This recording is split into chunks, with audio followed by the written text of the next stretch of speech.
بسم اللہ الرحمن الرحیم۔ آج ہم نور الغذا کا اگلا سبق پڑھیں گے۔ فصل فی التحری، تحری کے بارے میں فصل۔ تحری کہتے ہیں سوچ و بچار کرنا، غور و فکر کرنا۔ تحری کا معنی کیا ہے؟ غور و فکر کرنا، سوچ و بچار کرنا، ٹھیک ہے، کسی چیز کے بارے میں، اس کو کہتے ہیں تحری کرنا۔ پہلے اس سبق کا خلاصہ سماعت فرما لیں۔ خلاصہ یہ ہے کہ اس فصل کے تحت مصنف علیہ رحمہ در حقیقت تحری کے مسئلے کو بیان فرما رہے ہیں۔ اس مسئلے کو بیان فرما رہے ہیں تحری۔ تو اس فصل کے تحت مصنف علیہ رحمہ، مصنف یعنی اس کتاب نور الغذا کو لکھنے والے مصنف مراد ہے۔ مصنف علیہ رحمہ اس فصل کے تحت در حقیقت مسئلہ تحری کو بیان فرما رہے ہیں، جس کا خلاصہ یہ ہے کہ اگر بہت سارے برتن پڑے ہیں پانی کے بھرے ہوئے، کتا آیا، اس نے کسی برتن سے پانی پی لیا، اب آپ جب آئے، آپ کو یہ تو پتہ چلا ہے کہ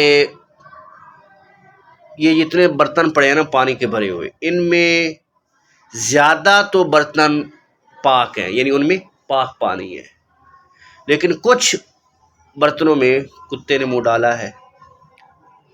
یہ آپ کو پتہ ہے کہ زیادہ برتن پاک ہیں، زیادہ برتن آپ کو یہ پتہ ہے کہ پاک ہیں، تھوڑے ناپاک ہیں، لیکن یہ نہیں پتہ کہ کون سے پاک ہیں اور کون سے ناپاک ہیں۔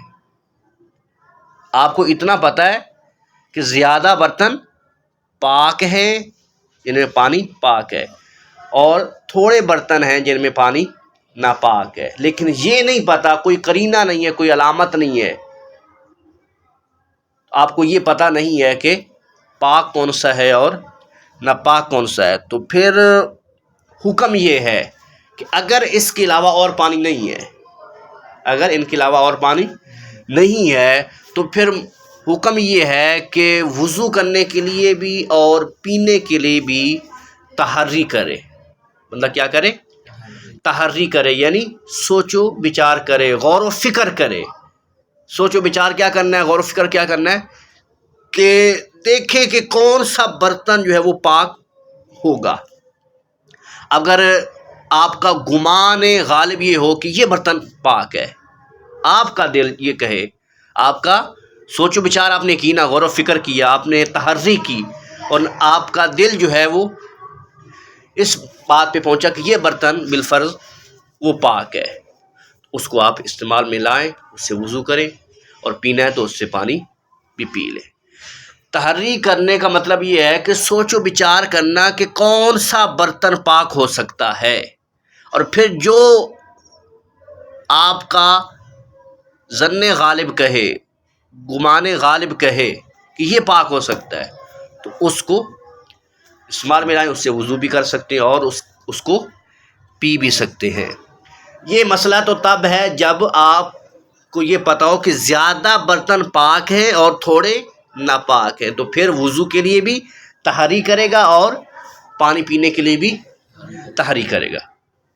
اب اس کے ساتھ دوسرا مسئلہ یہ ہے کہ اگر زیادہ برتن ناپاک ہوں اور تھوڑے پاک ہوں، پہلے کیا تھا کہ زیادہ پاک ہیں اور تھوڑے ناپاک ہیں، دوسرا مسئلہ یہ ہے کہ زیادہ ناپاک ہیں تھوڑے پاک ہیں، تو اب وضو کے لیے تحری کرنے کی حاجت نہیں ہے، بلکہ تیمم کرے اور نماز ادا کرے۔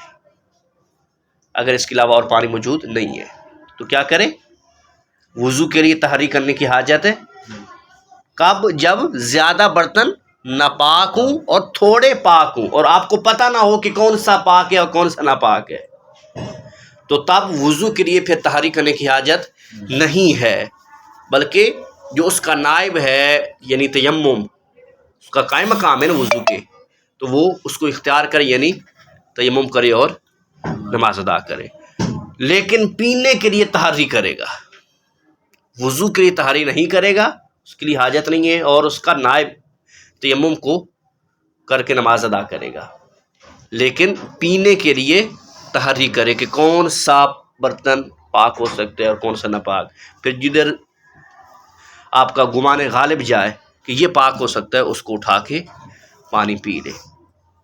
کیوں؟ اس لیے کہ وضو کا تو نائب موجود ہے تیمم، کہ تیمم کر کے نماز ادا کر سکتے ہیں، لیکن پینے کا تو نائب موجود نہیں ہے۔ پانی تو ہر صورت پینا پڑے گا، مجبوری ہے، اس کے علاوہ اور پانی موجود ہی نہیں ہے۔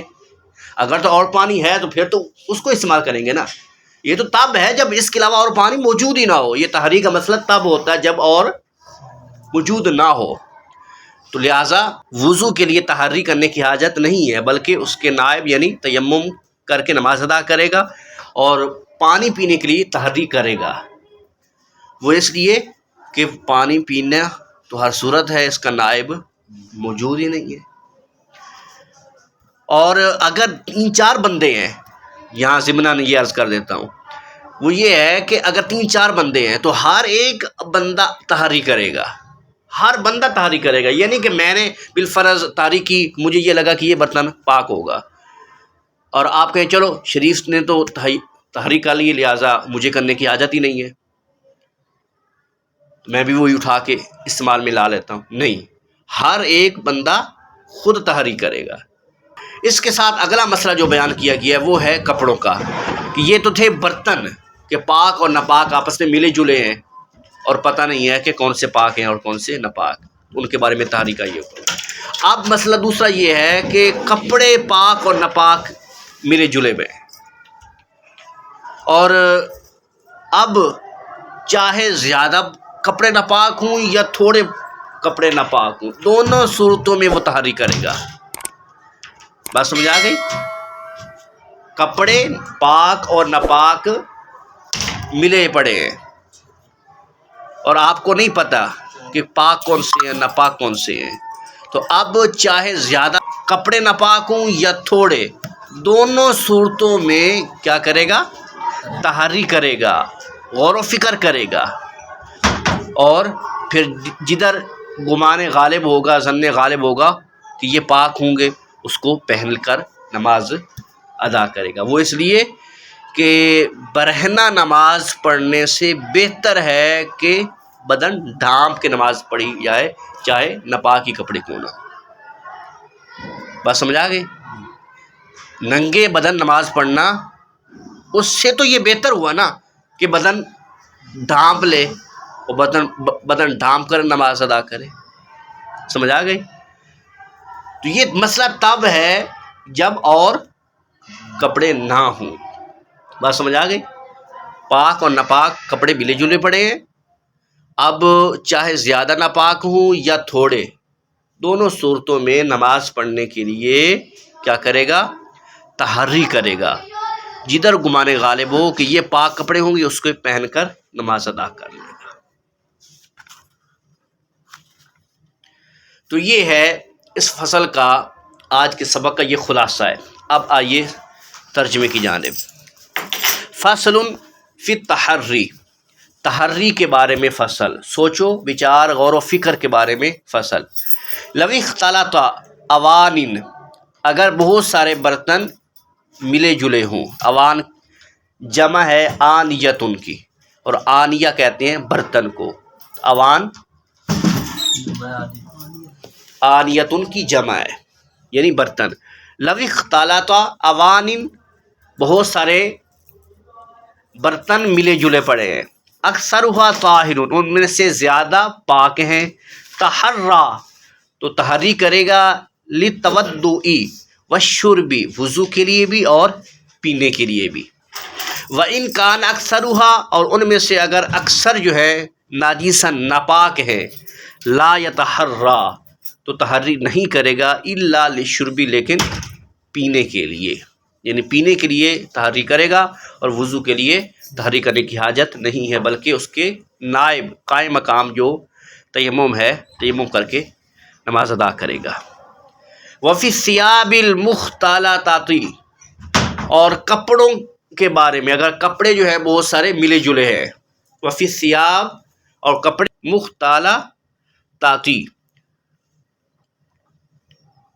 کپڑے پاک و ناپاک ملے جلے ہیں، یتحرا، تو تحری کرے گا، یتحرا تحری کرے گا، سوچ و بچار کرے گا، غور و فکر کرے گا. سواء کان اکثر ہوا طاہرن او ناجسن، چاہے زیادہ پاک ہوں یا ناپاک ہوں، دونوں صورتوں میں تحری کرے گا. وفی الثیاب المختلطات یتحری سواء کان اکثرها طاہرا او ناجسا، کہ اگر بہت سارے کپڑے پاک و ناپاک ملے جلے ہیں تو تحری کرے گا، چاہے زیادہ پاک کپڑے ہوں یا ناپاک ہوں، دونوں صورتوں میں تحری کرے گا.